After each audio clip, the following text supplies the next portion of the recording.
त्यांनी येऊन सांगितल्याशिवाय आपल्याला कळणारच नाही. हे मला आधी नाही सुचलं. विसरता ना तुम्ही. मॅडम हे घ्या, कॉफी घ्या.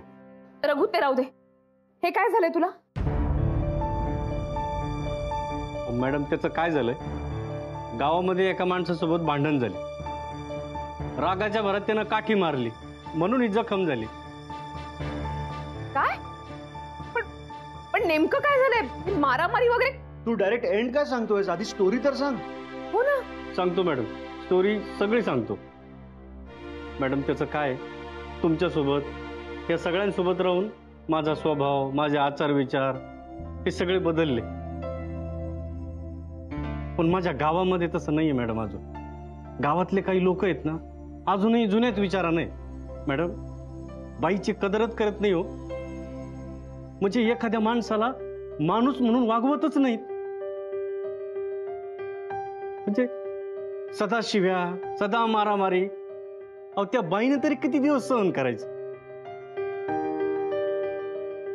कोण ती? प्रभू काय बोलतोयस?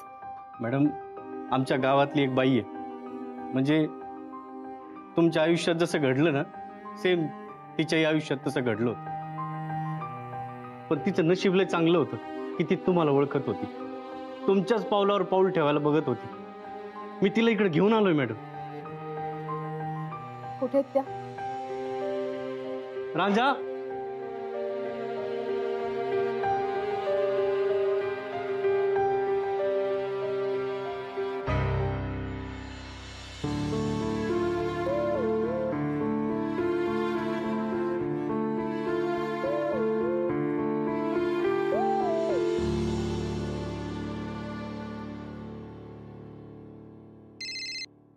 बोल माया.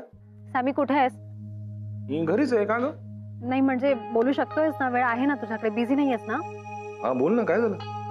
मला सांग, म्हणजे एखाद्या पुरुषाला आपल्याबद्दल जराही रिस्पेक्ट वाटत नसेल तर त्याचं काय केलं पाहिजे? मला कळतंय तू कोणाबद्दल बोलतेस माया, पण आपल्यात काहीतरी ठरलेलं आहे. ते प्रॉमिस मी नाही मोडू शकत. Sami please forget that promise. या तो माणूसच जर महत्वाचा राहिला नसेल तर ते प्रॉमिस ठेवून काय उपयोग आहे? मला ते आता काही माहित नाही. मला फक्त इतकंच कळतंय की मला तुला भेटायचं आणि तुझ्याशी बोलायचंय. मला सांग, राधिका आहे ना घरी? मी तुम्हालाच भेटायला येते आता. बरं तू आता कुठे आहेस? असं समज मी तुझ्याकडे यायला निघाले सामी. बरं ठीक, तू ये मग बोलू आपण शांतपणे. हा ये. येस येस मी पोहोचते. बाय.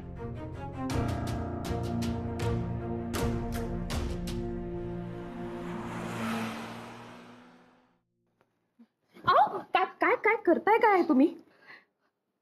आत्ताबद्दल ज्यांच्याबद्दल ऐकत होते, बघत होते, तो देव माझ्या असं समोर दिसल्यावर पाया पडल्याशिवाय कसं राहावं मला? नाही नाही नाही प्लीज, असं नमस्कार वगैरे करू नका. मी तुम्हाला असं काही करू देणार नाही. तुम्ही या इकडे, या या बसा बसा बसा.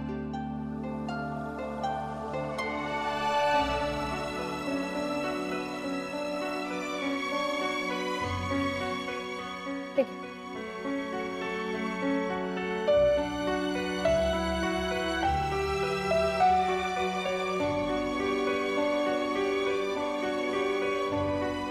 आता बोला.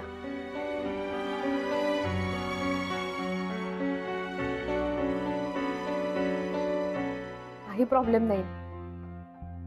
सगळी आपलीच माणसं आहेत. त्यांच्या समोर बोललात तरी काही प्रॉब्लेम नाही. ठीक आहे, मी ओळख करून देते. हे पारवलकर सर. नमस्कार. राधिका मसाल्याच्या सुरुवातीपासून माझ्या बरोबर, अगदी वडिलांसारखे. आनंद भाऊजी आणि श्रेयस. नमस्कार. राधिका मसाल्याची मालकीण जरी मी असले ना, तरी कामाचं सगळं टेन्शन यांना असतं. ही जेनी. आज माझी कोणाबरोबर मीटिंग आहे, मी काय काम करायचं, काय बोलायचं, काय गोष्टी ठरल्यात, या सगळ्याची आठवण ही मला करून देते. मला सांगू का, राधिका मसाले हे कुटुंब आहे आणि रघु या कुटुंबाचा अविभाज्य भाग आहे. त्यामुळे सगळी आपली माणसं, त्यांच्या समोर बोलायला घाबरू नका.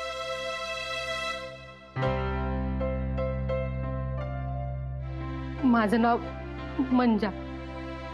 रघुभाऊ ज्या वाडीत राहतो तिथंच माझं घर आहे.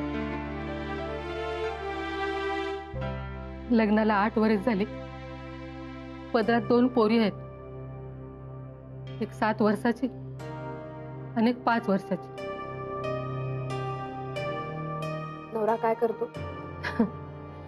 लग्नाआधी जेव्हा माझ्या मैत्रिणी हा प्रश्न मला विचारायच्या तेव्हा मी अभिमानानं सांगायचे की माझा नवरा फाडफाड इंग्रजी बोलतो. आमच्या अख्ख्या गावात तो एकटाच एवढा शिकलेला सवरलेला, हुशार बी लई. पण आपल्या या हुशारीचा फायदा त्यानं स्वतःच्या फायद्यासाठी करून घेण्याच्या ऐवजी दुसऱ्याची वाट लावायला करून घेतला बघा. म्हणजे आमच्या गावाबाहेरच्या कंपनीत जॉबर म्हणून कामाला आहे तो. पण रुबाब असा की जणू काही स्वतःच कंपनीचा मालक आहे. आणि बोलायला बी लई हुशार. त्या हुशारीतूनच त्या कंपनीत कामाला लावतो म्हणून पोरींना नादी लावतो आणि त्यांना फसवतो. रोज एक नवीन नवीन लफडी बघा त्याची.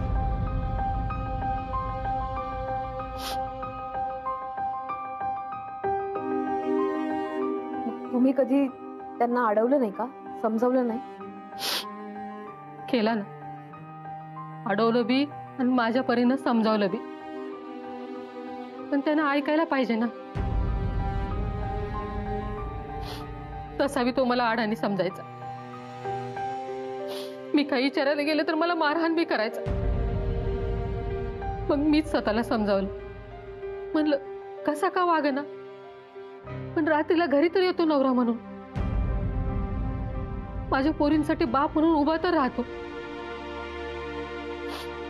म्हणून मग मी विचारायचं सोडून दिलं. पण मग त्याचं कारनामा एवढं वाढत गेलं की एक दिवस त्यानं. काय झालं?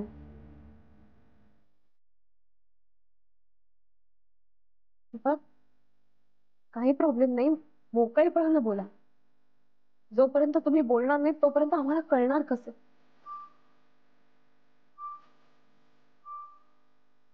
एक दिवस तर रात्रीला तो एका पोटेशी पोरीलाच घरी घेऊन आला. ती पोरगी त्याच्यापासूनच पोटोशी होती.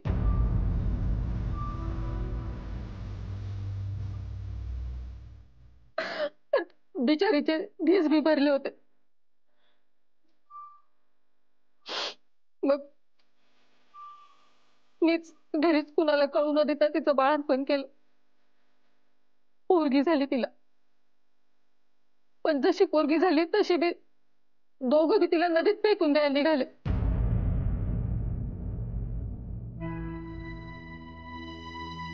मीच त्यांना अडवलं. म्हणले मी त्या पोरीला सांभाळते पण तिला मारू नका.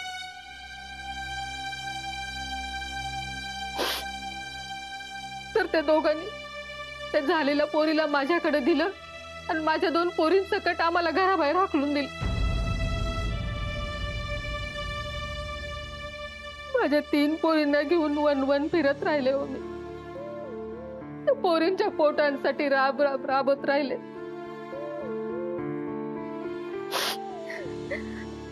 तेव्हाच त्या टायमाला तुमच्याबद्दल काय काय ऐकत होते. कुठं कुठं टीव्हीवर बी बघत होते. तुम्हाला बी तुमच्या नवऱ्यानं घराबाहेर काढलं होतं. पण तुम्ही हार न मानता जिद्दीनं उभा राहिला. स्वतःच्या पायावर उभं राहून जग उभं केलं आपलं. तेव्हाच मी बी ठरवलं आपण बी असंच करायला पाहिजे. तुम्ही बायकांना सोबत घेऊन मसाल्याचा धंदा सुरू केला आणि मी शिवणकाम चालू केलं. तेव्हा त्या बायकांना बोलून कळालं की ह्या बायकांच्या असण्या नसण्याला काही किंमतच नाही. लग्न करून कुणी बी खुश नाही बघा. कुणाचे नवरे रोज दारू पिऊन घरी येत होते तर कुणी सवत घरीच आणून ठेवली होती. जे नवरे दारू पित नाहीत आणि सवत आणत नाहीत ते बी नवरे नवरा असण्याचा रुबाब दाखवल्याशिवाय गप राहत नाही. मग मी स्वतःलाच प्रश्न केला, मी हाय तरी कोण? बाईच्या जन्माला येऊन मी काय गुन्हा केलाय का?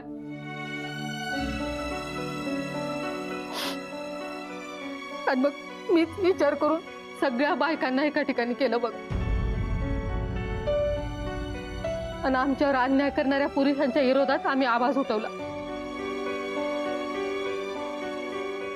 वा, खरंच तुमच्या हिमतीला दाद द्यायला. असं तुम्ही म्हणताय, पण आमच्या गावच्या पुरुषांना एक बाई जा विचारते हे सहन झालं नाही. त्यांनी आमचा आवाज दाबायचा प्रयत्न केला, आम्हाला धमकावलं, घाबरवलं. आमच्या काही काही बायकांना तर त्यांच्या नवऱ्यांनी मारहाण सुद्धा केली. त्याच्यामुळं मग कितीतरी बायका आम्हाला सोडून गेल्या. पण एवढ्यानं सुद्धा समाधान झालं नाही त्यांचं. आम्ही जिथे शिवणकाम करत होतो त्या जागेची मोडतोड केली त्यांनी.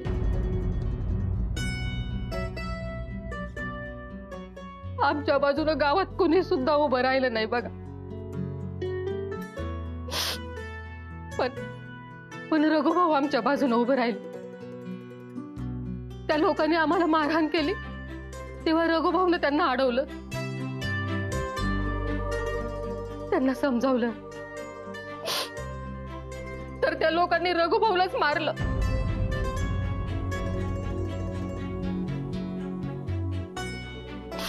आमच्यामुळं रघुभाऊ सारख्या देव माणसाच्या डोक्याला खोप पडली हो. रघुभाऊच्या डोक्यातून येणारं रगत बघितलं आणि वाटलं आता सगळं संपलं. लढायचं असेल तर एकट्याची ताकद पुरी पडायची नाही, कुणाची तर मदत घेतली पाहिजे असं वाटलं.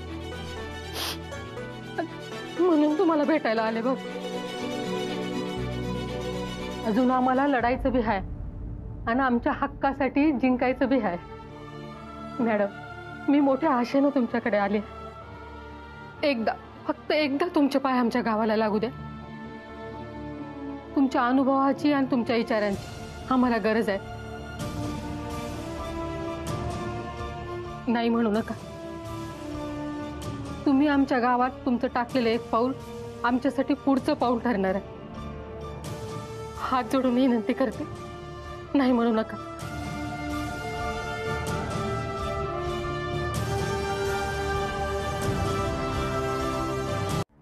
मला कळलंय सामी, राधिका गुरुच्या बाबतीत जे काही वागत होती तो बदला नव्हता. अरे तो तिचा लढा होता आणि किती प्रामाणिकपणे लढत होती ती.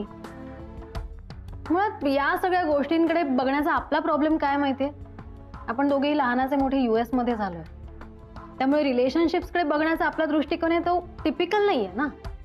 म्हणजे गुरुला सुद्धा मी सांगून ठेवलंय, त्याला कधीच मी अडकवलं नाही कशामध्ये. त्याला सांगितलंय की तुला हवं तसं तू वाग, फक्त माझ्याशी खोटं बोलू नकोस आणि खोटं वागू नकोस, हे कायम त्याला सांगत आले. आणि एक्झॅक्टली तो अपोजिट वागत आलाय.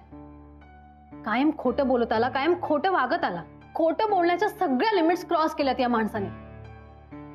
आणि या इतक्या खोटाड्या माणसासोबत मी लग्न करायला निघाले होते. I just cannot believe this Sami.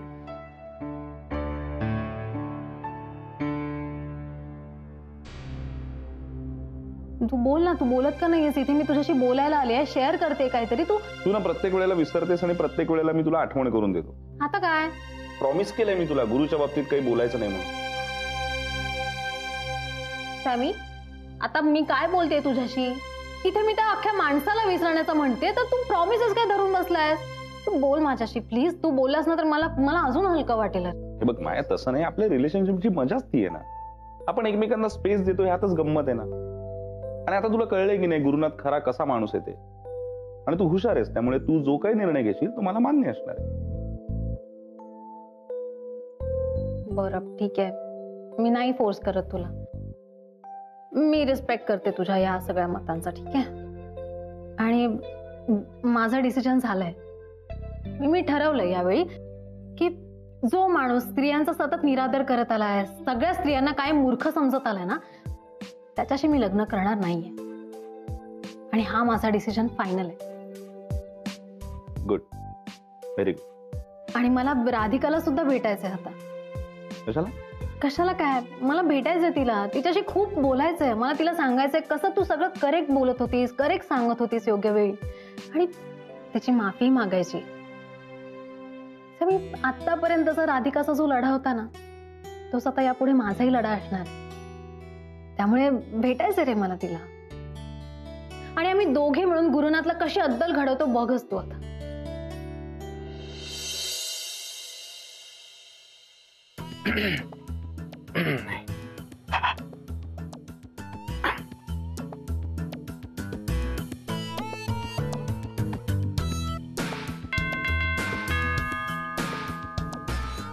माया, मी तुला प्रपोज करायला आलोय.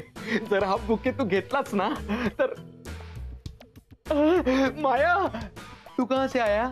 माझ्या घरी येऊन तू मलाच विचारतोय तू इथे काय करतोयस, आणि हा काय प्रकारे बुके बिके? अरे भाई, तू म्हणाला होतास ना मायासाठी आता माझी लाईन क्लिअर आहे म्हणून मी बुके घेऊन आलो होतो तिला बुके द्यायला आणि प्रपोज करायला. थँक गॉड माया नसताना तू इथे आलायस. म्हणजे नाही, ती असताना इथे आला असतास आणि हे असं प्रपोज बिपोज बुके वगैरे नाटकं केली असती ना, तर तिने काय केलं असतं मी तर कल्पनाही नाही करू शकत. नाही, कळतंय मला सगळं. ए मायाचं नाही, हे तू तुझ्या मनातले विचार बोलून दाखवतोयस. अरे आता त्या शनया बरोबर काही होऊ शकलं नाही म्हणून पुन्हा परत फिरून आलायस माझ्याकडे. हा करेक्ट. नाही बरोबर हेच करतोय मी. नाही आयुष्यामध्ये ना मला काहीतरी स्टँडर्ड आहे केड्या, कळलं ना? नाही तुला अपयश आलं आयुष्यामध्ये तर तू काय चड्डी मण्यांचा बिझनेस कुठेही सुरू करशील. हा हे इथे बाहेर टेबल बिबल टाकशील आणि सुरू करशील. माझं तसं नाहीये ना, त्यामुळे झाला तेवढं मूर्खपणा बास झाला. आता निघ इथून चल. अरे गुरु, अरे काय तू, अरे दोस्त आहे की कोण आहे यार? अरे भाई, मी काय नाही केलं यार तुझ्यासाठी. किती मदत केली तुला. आता एवढं सगळं झाल्यावर शनायासाठी पण मदत केली होती ना, आणि तू दिलेला एक शब्द पाळू शकत नाहीस. अरे असं काय वागतोस यार तू? ए केड्या, तू नको सांगूस मला मी कसा वागायचं आणि कसा नाही. तुला अजूनही लक्षात नाही येते का, त्या शनायाने तुझी आणि माझी दोघांची वाट लावली आहे. तुझी बिंदू राणी बनून आणि मायाच्या बाबतीत खोटं बोलून माझी. निघ आता इथून. हे फालतू धंदे बंद कर तुझे, कळलं ना? आला मोठा मायाला प्रपोज करा. अरे बाई, अरे आणला होता गुलदस्ता, आता झाली हालत खस्ता. आहे मी तुझ्या बरोबर, पण आता रडायचं नाही. हा, तुमच्यासारख्या कितीतरी बायका आहेत ज्या स्वतःच्या पायावरती उभं राहण्यासाठी धडपडतात. परिस्थितीशी संकटांशी दोन हात करतात. अशा सगळ्यांबरोबर मी आहे. पण आता ही वेळ रडण्याची नाही तर लढण्याची.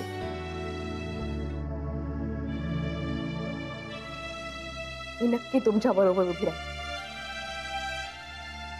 मला एक सांगा, आता सध्या तुमचा नवरा असतो कुठे? माहित नाही. माहित नाही म्हणजे? त्यानं मला घराबाहेर काढलं तेव्हापासून मी फिरकलीच नाही तिकडं, आणि त्यानं मी मला घरात घेतली नाही. पण माझी सवत आली होती मला भेटाय, म्हणजे तिच्या पोरीला भेटाय आली होती खरं तर. माझ्या समोरच पोरीच्या गळ्यात पडून रडायला लागली. मी तिला म्हणले, माझा नवरा तुझ्या संगच राहतो, तुझ्या पोरीला बी घेऊन जा. माझ्या पोरीच्या नशिबात बापाचं सुख नाही, निदान तिला तरी बापाचं सुख मिळू दे. नाही म्हणली. काय म्हणाली ती? मी एकटी तिला वाढवू शकणार नाही म्हण. एकटी नाही? होय, मला बी कळाले नाही. पण मग खोदून विचारल्यावर तिनंच सांगितलं की आता तो तिच्यासोबत बी राहत नाही, तिसऱ्याच बाई संग राहतोय म्हण.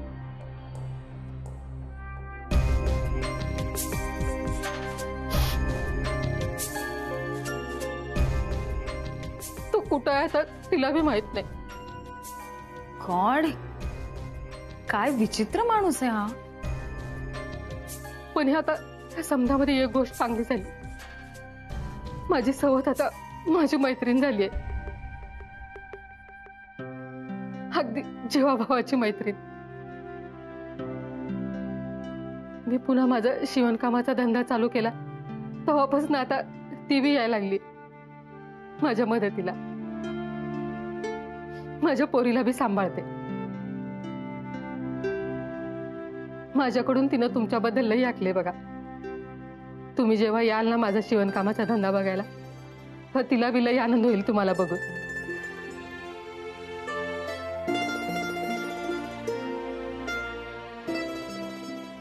तुझं सगळं ऐकल्यानंतर तुझ्याशी नेमकं काय बोलू खरंच काही कळत नाही. हे बघ, तू सगळं काही केलंयस. स्वतःच्या पायावर उभी राहिली आहेस, मोठ्या किमतीनं केलंयस सगळं. आता तुला फक्त इतकंच सांगेन की तू आता एकटी नाही आहेस. आम्ही सगळेजण तुझ्या बरोबर आहोत.